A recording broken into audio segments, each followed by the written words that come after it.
Tchad fort, solidaire et prospère. C'est ce triptyque qui a guidé la prise du pouvoir par le colonel Idriss Déby Itno le 1er décembre 1990.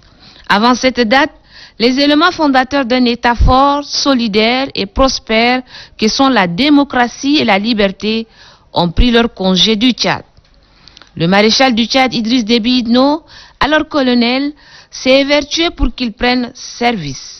Son schéma directeur pour un Tchad nouveau est le consensus et l'inclusion de ses fils et filles autour des grandes décisions. Le premier pas a été la conférence nationale souveraine de 1993, dont les recommandations ont jeté le jalon du Tchad démocratique, avec à la clé une constitution conçue et élaborée par les Tchadiens. Cette politique, toujours d'actualité, a conduit à l'organisation en 2018 d'un forum national inclusif qui a débouché sur la 4e République.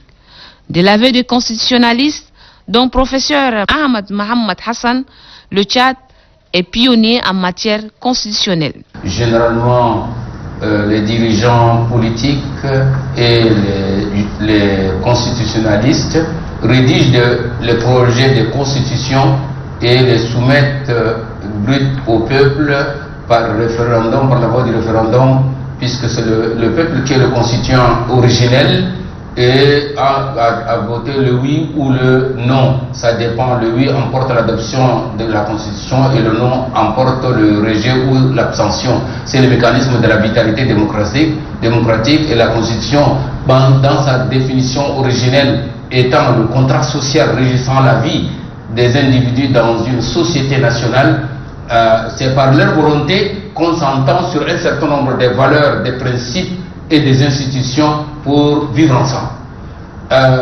Cette procédure a été abandonnée par son Excellence Idriss Déby Itno, président de la République du Tchad, en innovant. Il a innové après la conférence nationale souveraine de 1993, qui était un grand forum qui a duré plus de 4 mois et qui a abouti à la constitution de 1996. Il a innové en se disant: nous ne pouvons pas rédiger une constitution qui aboutirait à une nouvelle république sans pour autant recueillir l'avis du peuple ou de l'échantillon de ses représentants. N'oubliez pas qu'aujourd'hui, depuis la proclamation de la démocratie en 1990 par le même Idriss Déby Itno, le peuple est représenté généralement par des mécanismes de regroupement associatif ou politique, et cela est un élément important. Il y a eu donc ce premier forum et qui a accouché des importantes résolutions inédites après celle de la conférence nationale souveraine qui a abouti à la constitution de 1996, et ça a abouti à une nouvelle république et une nouvelle constitution instaurant la 4e République au Tchad. Aujourd'hui, nous nous apprêtons à organiser un deuxième forum conformément aux promesses du maréchal du Tchad, son Excellence Idriss Déby Itno, qui avait promis 2 années après: il faut qu'on se retrouve pour faire une évaluation du premier forum. Quels sont les tenants et les aboutissants? Avons-nous raté quelque chose? Avons-nous réussi quelque chose qu'il fallait approfondir? Mais non seulement il innove avec cette procédure inédite africaine d'adoption des textes constitutionnels, mais l'autre élément nouveau qui pourrait être considéré comme un apport de la République du Tchad sous la direction du maréchal du Tchad Idriss Déby Itno dans le constitutionnalisme africain, en consultant l'arrière-pays, en part de l'organisation des pré-forums dans toutes les provinces. C'est quelque chose qui n'a jamais été expérimenté dans aucun pays d'Afrique. Le premier forum national inclusif a pour essence la réforme des institutions pour les adapter à l'évolution de la société tchadienne. De nombreuses résolutions allant dans ce sens ont été formulées. C'est vraiment dans sa quête de modernisation des structures et surtout du bien-être du peuple tchadien que le maréchal du Tchad a voulu vraiment moderniser nos institutions pour renforcer la paix, la sécurité, asseoir la bonne gouvernance et renforcer la démocratie. Et c'est par rapport à cet objectif ultime que le premier forum national inclusif s'est réuni et 6 thématiques ont été discutées. Et comme vous l'avez dit, il y a une des thématiques qui concerne les régimes politiques et les réaménagements des grandes institutions.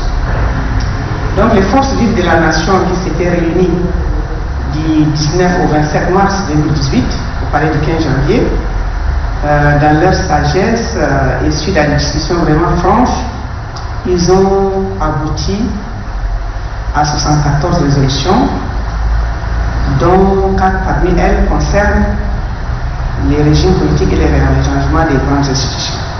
Après 2 années de réaménagement institutionnel, le Tchad est sur la voie tracée. D'abord, les forces vives de la nation ont opté pour un régime présidentiel intégral, c'est-à-dire le président de la République est le chef de l'exécutif. Il incarne ce pouvoir exécutif et donc cela a entraîné la suppression de la primature. Entre autres institutions, il y a également la médiature qui a été supprimée, le collège de contrôle des revenus pétroliers qui a été également supprimé, et il y a eu la création du Haut Conseil des collectivités autonomes et des chefferies traditionnelles qui a repris les rôles et missions, entre autres donc de la médiature. Et comme on a renforcé, on a opté dans les premiers termes pour un État unitaire fortement décentralisé, donc il y a eu la création des collectivités autonomes, et donc c'est au Conseil des collectivités autonomes et des chefferies traditionnelles doit jouer un rôle dans la coordination et la guidance, disons, de ces collectivités autonomes. Et les chefferies traditionnelles qui ont acquis également un statut vraiment élevé dans leur rôle de gardien de nos us et coutumes, donc eux aussi, ils ont été hissés au niveau d'une institution. Un autre changement concerne le Conseil économique, social et culturel, qui avant avait seulement une voix consultative. Bon, même maintenant c'est une voix consultative, mais avant c'était une consultation facultative.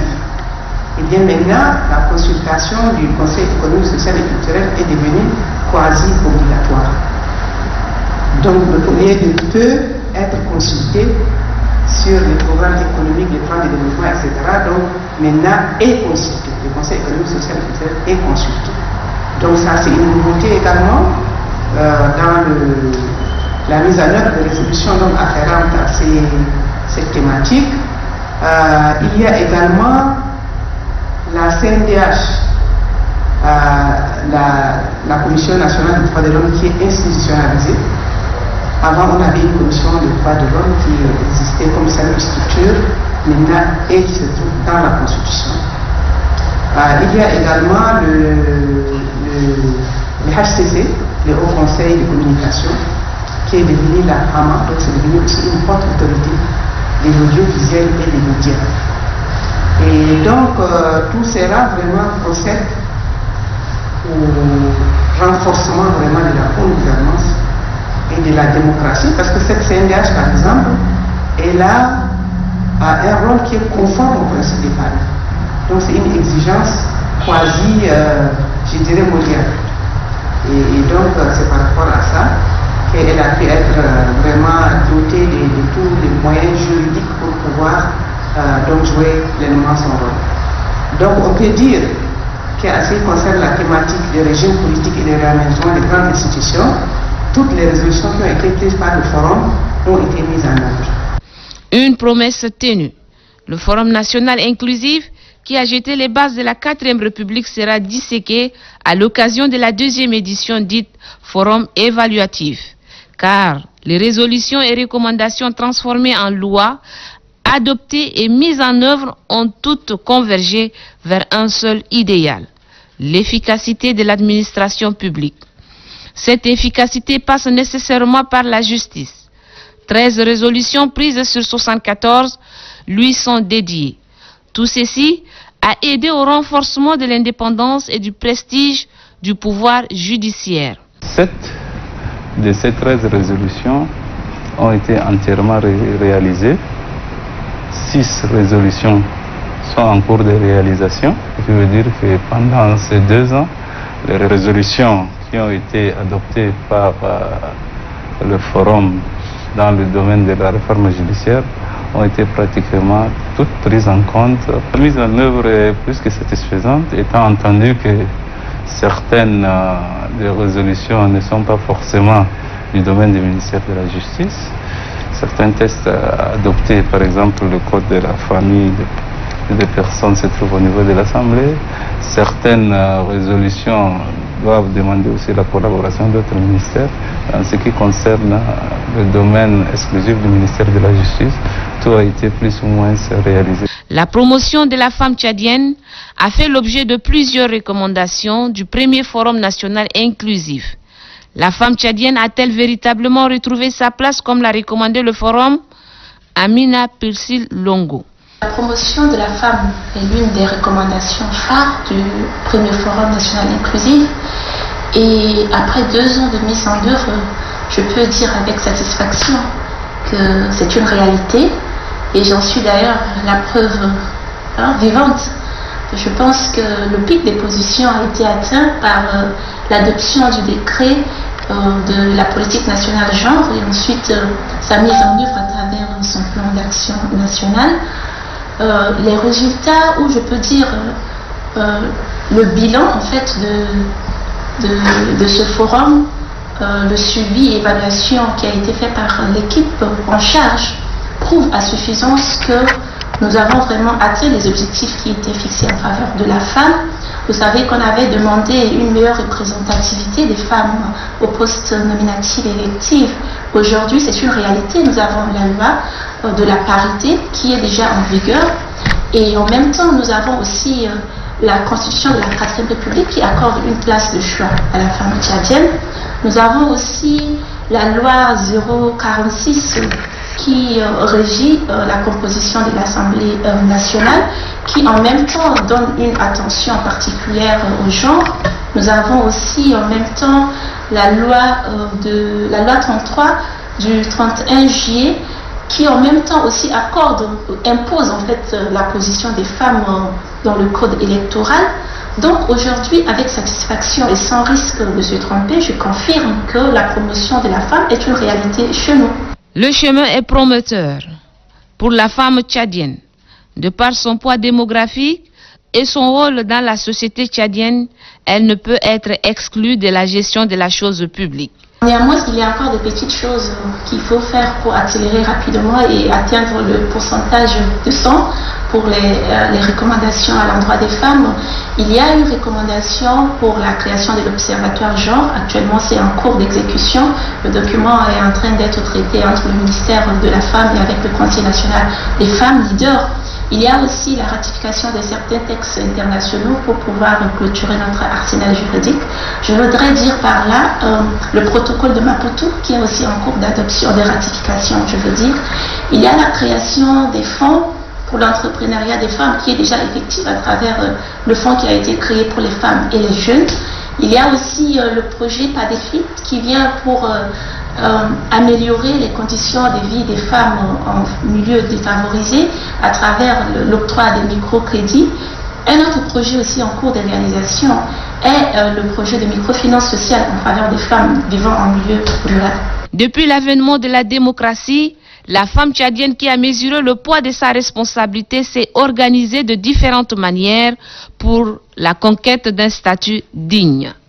Sa lutte légitime a déjà porté de fruits, mais elle n'entend pas s'arrêter là. Pour la tenue du forum évaluatif, elle exprime d'autres attentes par la voix du Conseil national des femmes leaders du Tchad, CONAF. Nous avons vraiment recommandé au niveau du premier forum d'avoir un ministère spécialement dédié à la femme. Et ceci, c'est pour vraiment permettre à ces ministères de se concentrer sur le problème donc, de l'autonomisation de la femme.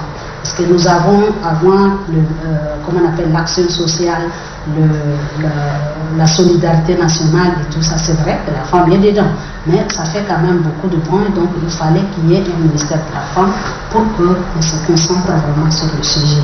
Et donc ça, c'est une chose effective par rapport au dernier événement. Et donc nous avons aujourd'hui notre ministère de la Femme et de la Petite Enfance. Nous avons également l'instauration de la journée de 8 mars comme jour férié chômé et payé. Et donc ceci, on ne l'a pas demandé vraiment pour le côté festif de rester à la maison. Non, parce que tous les autres jours fériés, tout le monde est à la maison. Ça permet également aujourd'hui à la femme, nous, c'est pas pour rester à la maison, mais d'organiser des rencontres de réflexion sur vraiment le problème de la femme. Donc du coup, c'est aussi quelque chose qui est maintenant disons réalisé, et c'est chômé payé sur tout le territoire national. Nous avons également, je peux citer le décret d'application de la loi 6 relative à la santé de la reproduction. Très sincèrement, même si la loi elle est ancienne, c'est une loi qui est prise depuis 2002, mais la concrétisation, donc le fait que le décret d'application est pris, c'est pour nous c'est une grande bataille qui est quand même, disons, gagnée. Parce qu'au niveau de cette loi, c'est très important. Je ne dis pas que les autres sections ne sont pas importantes, mais comment on appelle l'interdiction du mariage précoce, par exemple. C'est quelque chose de très important. Sur la base de toutes ces résolutions-là, le CONAF a mis en place un projet qu'il a appelé Emerging Ladies. Emerging Ladies, c'était pour permettre à la jeune fille d'aller à l'école, mais seulement ne pas aller à l'école, mais d'y rester. Et ça, c'était avec la clairvoyance de notre marraine, la première dame, qui nous a vraiment conseillé, et donc du coup on a abouti à la création de ce projet. Nous avons beaucoup eu de résolutions pertinentes, mais beaucoup ont été quand même réalisées. Et tout ceci, il faut le remarquer, c'est grâce, disons, tout ça a été rendu possible grâce à l'engagement du maréchal Idriss Déby Itno, qui est vraiment le défenseur de la femme tchadienne. Et c'est pourquoi les femmes lui ont dédié le titre honorifique de l'as de la promotion féminine le 1er décembre 2018. Et vous souviendra que dans la même date, les femmes ont également résolument recommandé l'élévation du général Idriss Déby Itno en maréchal Kurchan. Et chose qui a été concrétisée maintenant par l'Assemblée nationale le 11 août 2020. Donc vous voyez, très sincèrement, nous sommes très reconnaissants. Le chef de l'État, il a toujours mis la femme au piédestal. Et aujourd'hui, donc nous aussi, aujourd'hui, on a fait tous ces grands pas parce que vraiment, lui, il a donné vraiment la place de la femme. Et ceci a été reconnu même au-delà de frontières tchadiennes. Donc les femmes francophones donc, lui ont donné également, disons, un titre honorifique d'ambassadeur humanitaire du monde. Vous voyez, donc très sincèrement, nous lui rendons grâce par rapport à tout ce qui a été fait. Comme les femmes, les jeunes sont concernés de manière transversale par les conclusions de ces assises. 9 résolutions touchent particulièrement cette couche dont les attentes sont évolutives et diverses. Les recommandations qui concernent majoritairement les jeunes ont été à 80% mises en œuvre avant ce deuxième forum national inclusif. Le bilan est positif et nous pouvons affirmer, sans se tromper, que la modernisation des institutions publiques est en œuvre. Il faut noter que les attentes de la jeunesse sont évolutives et surtout en perpétuelle augmentation. Donc, nous ne pouvons pas faire un deuxième forum national inclusif sans avoir des attentes des jeunes. La question ou d'institutionnalisation même de la représentation des jeunes dans les instances de prise de décision, à l'instar de l'ordonnance 12 qui concerne les femmes, est une question primordiale. En deuxième lieu, l'autonomisation des jeunes est la préoccupation majeure de ces jeunes-là. Avoir et surtout être à mesure de répondre à ces besoins est une nécessité. Et pour ce faire, les jeunes attendent encore davantage des initiatives, des programmes, des projets qui vont booster leur autonomisation et surtout leur permettre d'avoir des ressources pour subvenir à leurs besoins.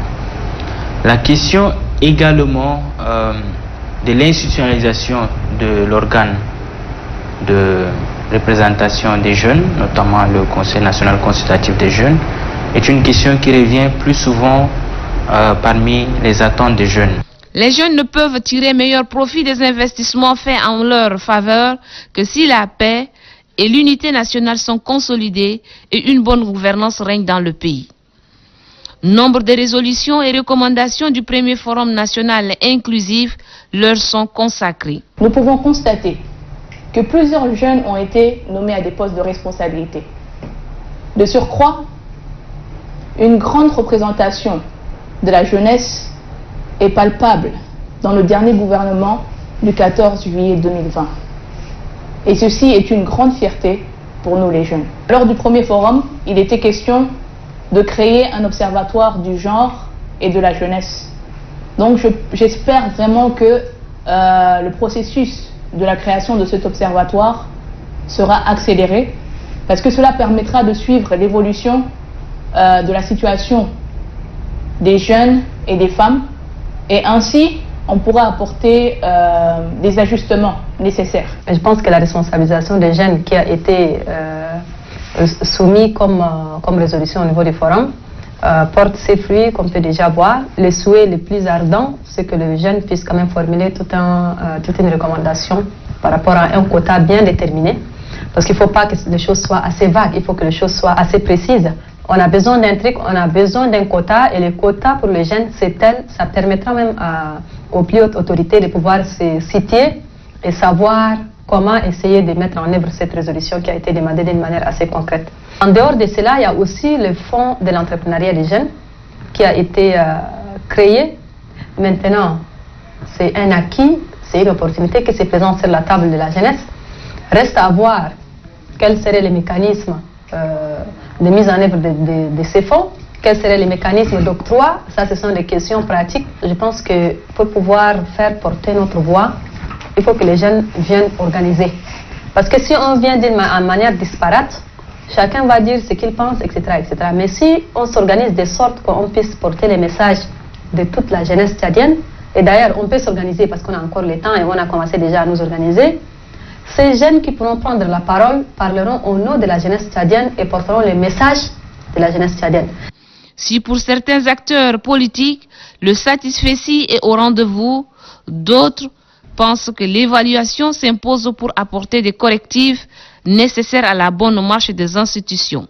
Puisque le chef de l'État, le maréchal du Tchad, avait pris l'engagement de reconvoquer le forum au bout de 2 ans pour évaluer, pour voir qu'est-ce qui a marché, qu'est-ce qui a renforcé, eh bien, à cette occasion, je pense qu'il y aura des points qui seront encore plus renforcés, là où c'est en cours de réalisation, peut-être que les participants demanderont de l'accélération. Mais en tous les cas, nous pouvons, au nom du MPS, saluer et féliciter et remercier le président fondateur, les membres du gouvernement et les parlementaires pour la célérité avec laquelle ils ont eu à travailler pour pouvoir effectivement traduire dans les faits la volonté populaire.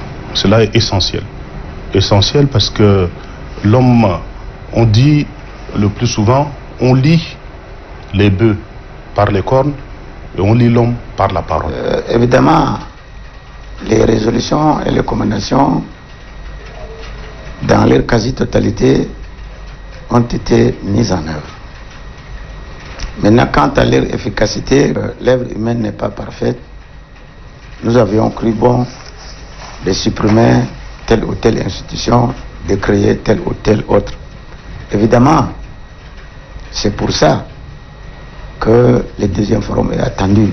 Nous avons également inséré dans le dispositif constitutionnel le serment confessionnel